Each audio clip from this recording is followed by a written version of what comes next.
i35equipment.com. Today we're going to be going through the steps of utilizing a Bobcat Bob-Tach hydraulic quick coupler system. It's a pretty basic system, but we're going to go through the steps with you so you can know what to do. Go ahead and let the unit power on by turning the key to the on position. And now we're ready to go ahead and start it. You do want to have your hydraulic lock off so you're in operating position. Go ahead and hit this button right here. Ready to go. What we're going to do is go ahead and curl the bucket back.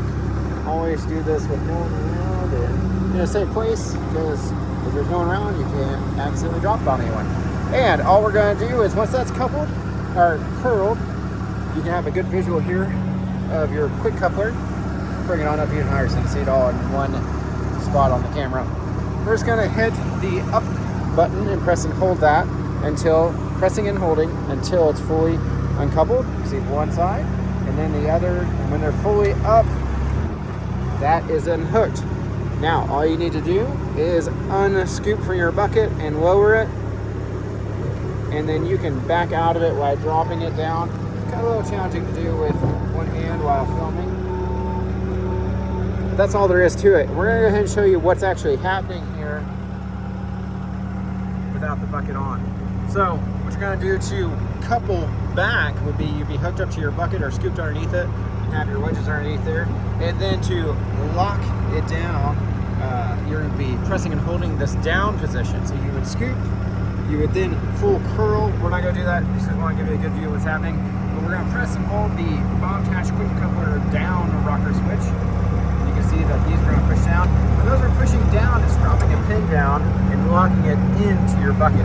And then the opposite is true when you're pressing and holding the up button to uncouple. It's just unlocking that pin. Super nice to have the quick coupler system. You don't have to exit the cab. You don't have to go physically come up to the front of the bucket and push those levers down to engage or disengage the pins. So you're just going to come back up. We're hooking back up to a cat bucket.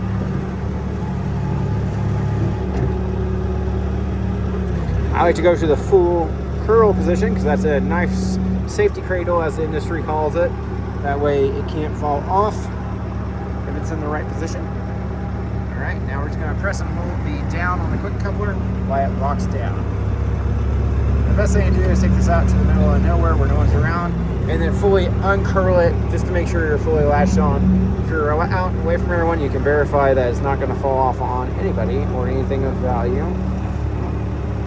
And to show you the pins that are coming down, this one's got quite a bit of mud in it over here, so it's hard to see. But this one over here, you can see that pin has come down and lashed. And that's how that works. Do hope the video is beneficial to you. Always consult your operator's manual. Use common sense and safety. If you're in the market for used equipment, check out our website at